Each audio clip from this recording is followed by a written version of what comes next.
एक बार मिल करके ओम का उच्चारण करेंगे। ओ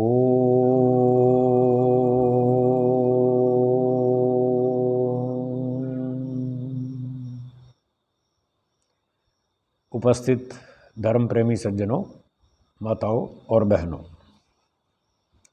हम आर्योद्देश्य रत्नमाला पुस्तक का अध्ययन कर रहे थे। अब अगला सिद्धांत है 52, अनादि पदार्थ। जो ईश्वर, जीव और सब जगत का कारण है, ये तीन स्वरूप से अनादि हैं।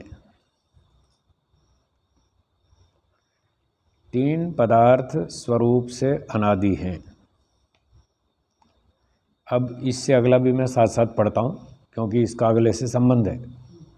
53वां, प्रवाह से अनादि पदार्थ। जो कार्य जगत, जीव के कर्म और जो इनका संयोग वियोग है, ये तीन परंपरा से अनादि हैं।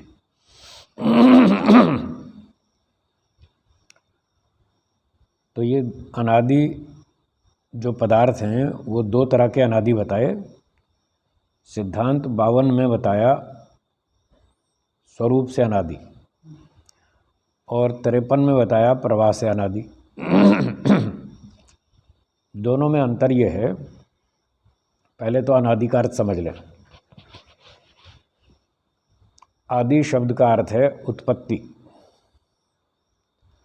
आरंभ, निर्माण, रचना।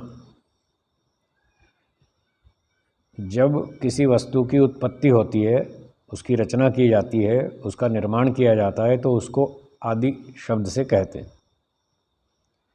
अब इस आदि शब्द में नञ तत्पुरुष समास करते हैं। तो जिन शब्दों के आरंभ में कोई स्वर हो, वर्णमाला में स्वर व्यंजन होते हैं ना, तो जहाँ अगर कोई स्वर हो आरंभ में, अ आ इ ई उ ऊ री, इस तरह के स्वर हों अगर किसी शब्द के आरंभ में, तो उस शब्द से जब नञ तत्पुरुष समास किया जाता है तो वहाँ अन ऐसा जोड़ते हैं। शुरू में शब्द के आरंभ में अन जोड़ देंगे। तो अब यहाँ शब्द है आदि। आदि शब्द में पहला अक्षर आ है ना, और ये स्वर है। अ आ इ ई ये स्वर है। तो स्वर वाले शब्द के आरंभ में अन जोड़ेंगे। इस आदि में अन जोड़ दिया तो अनादि बन गया। ठीक है, तो अनादि का अर्थ हुआ जिसका आदि न हो। ये नञ तत्पुरुष व्याकरण शास्त्र में इसके 6 अर्थ बताए। उनमें से एक अर्थ है विपरीत, उल्टा। ये सबसे अधिक प्रसिद्ध अर्थ है।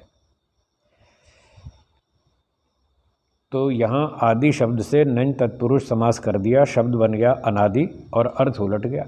जिसका आदि ना हो, जिसका आरंभ ना हो, जिसकी उत्पत्ति ना हो, जिसकी कभी रचना नहीं हुई, अर्थात जो सदा से है, उसको बोलेंगे अनादि। तो आप अनादि शब्द का एक मोटा सा अर्थ याद कर लें, जिसका आरंभ ना हो, ये हो गया अनादि। अब यहाँ कह रहे हैं महर्षि दयानंद जी के अनादि जो हैं वो दो तरह के अनादि हैं। एक तो हैं स्वरूप से अनादि, दूसरे प्रवाह से अनादि। स्वरूप से अनादि हैं 3 पदार्थ, ईश्वर, जीव और सब जगत का कारण। सब जगत का कारण, उपादान कारण, प्रकृति। ये 3 स्वरूप से अनादि हैं। तो स्वरूप से अनादि उसको कहते हैं जिसके स्वरूप की उत्पत्ति कभी नहीं होती। अनादि, जिसके स्वरूप का आरंभ ना हो, जिसका स्वरूप सदा से हो। और ये नियम है, जो चीज़ सदा से होती है वो सदा रहेगी, कभी उत्पन्न नहीं हुई, नष्ट भी नहीं होगी, उसको स्वरूप से अनादि कहेंगे। ऐसी 3 वस्तुएं हैं। एक ईश्वर है, ईश्वर सदा से है, उसको किसी ने उत्पन्न नहीं किया, उसका कोई बनाने वाला नहीं है। और इसी तरह से दूसरा है जीव यानी आत्मा, और तीसरा प्रकृति, सत्वरजतम मूल प्रकृति। इन तीनों की उत्पत्ति कभी नहीं हुई, इसलिए ये स्वरूप से अनादि कहलाते हैं। जिस वस्तु की उत्पत्ति होती है उसके तीन कारण होते हैं, अथवा यूँ कहो जिसके तीन कारण होते हैं उसकी उत्पत्ति होती है। वो तीन कारण हैं, एक तो निमित्त कारण बनाने वाला, जैसे पाचक रोटी बनाता है, वो निमित्त कारण है पाचक।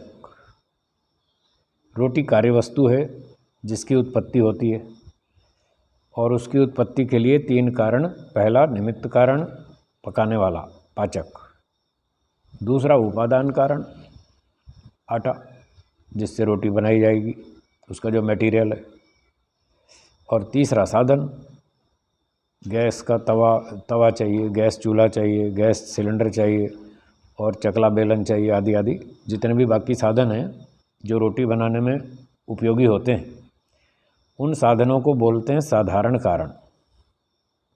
तो तीन कारण हुए, पहला निमित्त कारण, दूसरा उपादान कारण, तीसरा साधारण कारण। जिस वस्तु की उत्पत्ति के ये तीन कारण प्राप्त हों तो समझ लो उसकी उत्पत्ति होगी या होती है, और जिसके ये तीन कारण प्राप्त नहीं हो रहे, तीन कारण नहीं मिल रहे, तो समझ लीजिए इसकी उत्पत्ति कभी नहीं हुई। वस्तु है और फिर भी उसके तीन कारण नहीं मिल रहे, तो इसका अर्थ है वो स्वरूप से अनादि है। ये है स्वरूप से अनादि। ईश्वर को बनाने वाला कोई दूसरा निमित्त कारण मिलता है?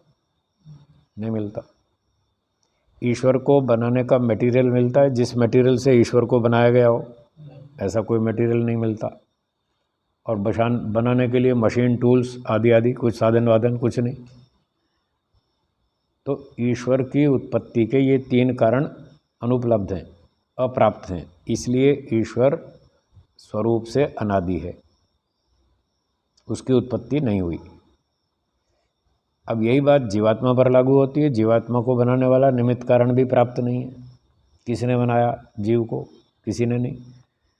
जैसे ईश्वर को किसी ने नहीं बनाया, वो हमेशा से है, ऐसे आत्मा भी हमेशा से है, उसको भी किसी ने नहीं बनाया। और तीसरी वस्तु प्रकृति, प्रकृति भी हमेशा से है, उसको किसी ने नहीं बनाया। तो इन तीनों का निमित्त कारण अनुपलब्ध है, तीनों को बनाने का मटेरियल उपादान कारण अनुपलब्ध है, और तीनों को बनाने के मशीन, टूल्स, साधन, मशीनें वो भी नहीं है। इसलिए ये तीनों स्वरूप से अनादि कहलाते हैं। ठीक हो गया? ये तो हो गई एक बात, 52वां सिद्धांत, स्वरूप से अनादि। अब 53 देखिए। 53 में कह रहे हैं प्रवाह से अनादि। जो कार्य जगत, जीव के कर्म और इनका संयोग वियोग है, ये तीन परंपरा से अनादि हैं। परंपरा या प्रवाह एक ही बात है। तो ये जो प्रवाह है, इसका तात्पर्य है कि वस्तु उत्पन्न तो होगी, ये स्वरूप से अनादि नहीं है। वस्तु अनित्य है, उत्पन्न होती है, नष्ट भी होती है। इसकी उत्पत्ति के तीन तीन कारण भी मिलेंगे, निमित्त कारण, साधारण कारण, उपादान कारण, तीनों कारण भी होंगे, उत्पन्न भी होगी, नष्ट भी होगी। परंतु उत्पन्न होने के बाद जब वो नष्ट होगी, नष्ट होने के बाद फिर उत्पन्न होगी, नई बनेगी, पुरानी तो खत्म हो गई। कुम्हार ने एक घड़ा बनाया, मिट्टी से बनाया, चलो यही उदाहरण ले लेते हैं घड़े का। घड़ा एक कार्य वस्तु है। कार्य उसको कहते हैं जो चीज़ बनाई जाए, जो किया जाए वो कार्य। तो घड़ा किया गया यानी बनाया गया, क्रिएशन है, रचना की गई घड़े की। तो घड़ा कार्य वस्तु है, इसकी उत्पत्ति के तीन कारण प्राप्त हैं। निमित्त कारण कुम्हार है, कुम्हार ने घड़ा बनाया। उपादान कारण मिट्टी है, मिट्टी से बनाया, वो मटेरियल है घड़े का। और बाकी चाक, डंडा आदि वो सब उसके साधन है, वो साधारण कारण है। तो घड़ा एक ऐसी वस्तु है जो उत्पन्न भी होती है, नष्ट भी होती है। तो कुम्हार ने घड़ा बनाया, पकाया, और बाज़ार में बेच दिया। ग्राहक खरीद के ले गया, उसने 2 साल घड़े का उपयोग किया, फिर घड़ा टूट गया। तो उसने कहा जी मेरे लिए और नया घड़ा बना दो, ये तो टूट गया। कुम्हार ने और नया बना दिया। अब जो घड़ा बनाया ये वो घड़ा नहीं है, वो तो टूट गया, ख़त्म हो गया, अब नया बना।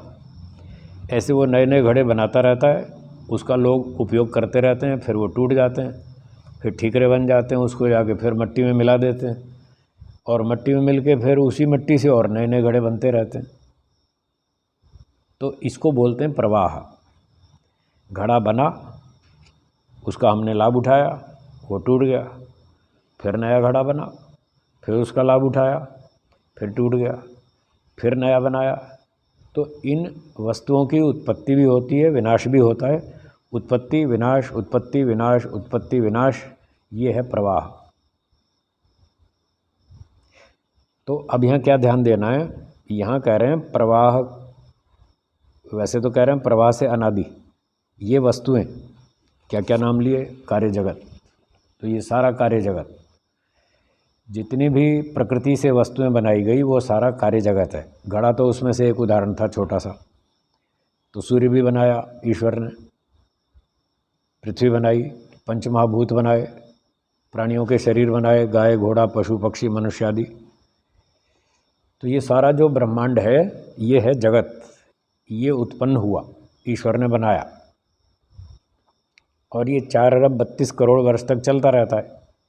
उसके बाद ये नष्ट हो जाता है, फिर प्रलय हो जाती है, और प्रलय के बाद ईश्वर दोबारा बनाता है। तो ये जो जगत है, कार्य जगत, ये प्रवाह से अनादि है। उत्पन्न होता है, नष्ट होता है, उत्पन्न होता है, नष्ट होता है, फिर उत्पन्न होता है, फिर नष्ट होता है। ये प्रवाह इसका चलता रहता है। अब यहाँ कहना ये चाहते हैं कि ये जो जगत है, इसका जो प्रवाह चल रहा है, इसके प्रवाह का आदि नहीं है। प्रवाह से अनादि का मतलब ये चीज़ें प्रवाह से चल रही हैं, उत्पन्न होती हैं, नष्ट होती हैं, पर इनके प्रवाह का आरंभ नहीं है। प्रवाह का आरंभ कब होगा, जब ये पहली बार बनेगी। कोई वस्तु पहली बार बनाई जाए तो वहाँ से प्रवाह शुरू हुआ। ये पहली बार बनाई सृष्टि,